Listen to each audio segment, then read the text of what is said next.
The Wizard of Oz, based on the children's novel by L. Frank Baum, illustrated by Richard Johnson. There was once a farm set in the wide, windswept plains of Kansas, America. A little girl called Dorothy lived on the farm with her aunt, her uncle, and her little dog, Toto. Dorothy had no brothers or sisters to play with. Toto was her only friend in the world. One morning, Dorothy's aunt and uncle went out early to work in the fields while Dorothy stayed in the farmhouse with Toto.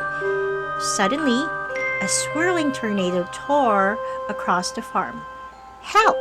cried Dorothy, clinging on to the little dog.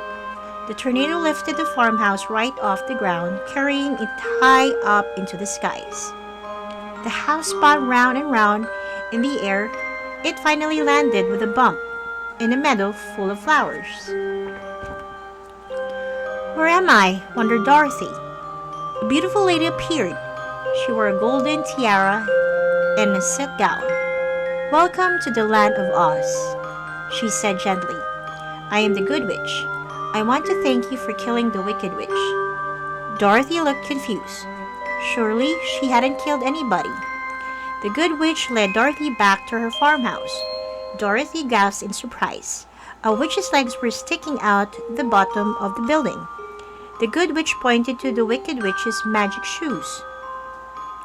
When Dorothy looked down next, the shoes were on her own feet. They fitted perfectly. "I want to go home," she said. "Will you show me how to get there?" "You must go to see the Wizard of Oz," replied the Good Witch. "He lives in the Emerald City along the yellow brick road. The wizard will help you." Dorothy waved goodbye to the Good Witch, then set off along the yellow brick road with Toto. Soon they met a scarecrow. Dorothy told him she was going to the Emerald City to see the Wizard of Oz. "May I come with you?" asked the scarecrow. "My head is full of straw. I want to ask the wizard for some rain so that I can think." "Of course," said Dorothy, holding out her arm. A little further down the yellow brick road, Dorothy, Toto, and the scarecrow met a tin man. Dorothy told him they were going to the Emerald City to see the Wizard of Oz. "May I come with you?" asked the tin man. "I want to ask the wizard for a heart so that I can love." Dorothy nodded happily. Dorothy, Toto, the scarecrow, and the tin man kept walking along the yellow brick road. Suddenly, a fierce-looking lion appeared right in front of them. "Please don't hurt us," cried Dorothy. "We're just on our way to the Emerald City to see the Wizard of Oz." The lion leaped back in fright. He wasn't really fierce at all. "May I come with you?" he asked. "I want to ask the wizard for some courage." Soon, Dorothy, Toto, the scarecrow, the tin man, and the lion came to the Emerald City. The turrets, walls, and ramparts all sparkled in brilliant shades of green. A little man ran out to greet the visitors. "Please, can you take us to see the Wizard of Oz?" said Dorothy. The man led the new friends deep into the heart of the city.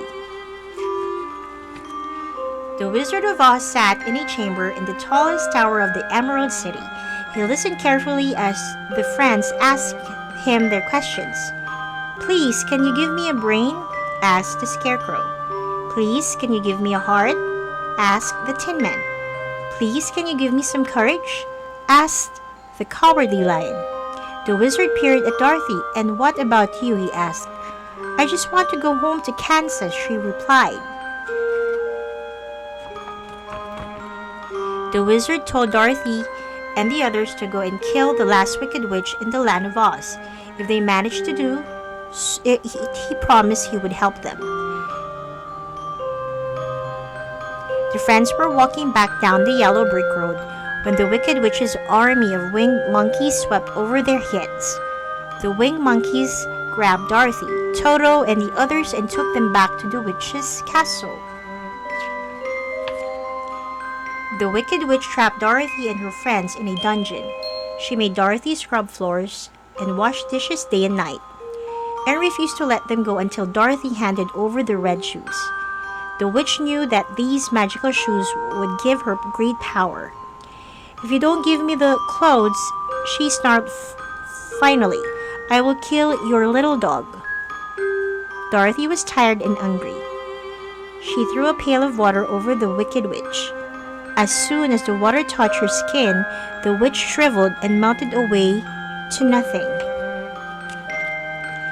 Dorothy and her friends made their way back to the Emerald City, where the Wizard of Oz kept his promise. He gave the Scarecrow a brain, the Tin Man a heart, and the Lion some courage. "Now I can think," gasped the Scarecrow. "Now I can love," laughed the Tin Man. "Now I can be brave," cheered the Lion. Dorothy looked down at Toto. "What about us?" she said to the Wizard. "Can you send us home?"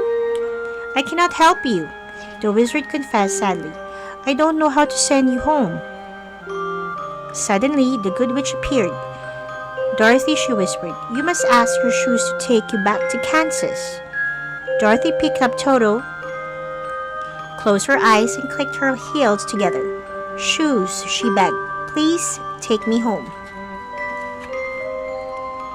Dorothy opened her eyes and smiled. She was back on the farm in Kansas. The old house was standing in the middle of the yard, just where it was always had done. Dorothy's aunt and uncle ran up to give the girl a hug. Toto wagged his tail. From now on, he and Dorothy would live happily ever after on their beloved farm. The end.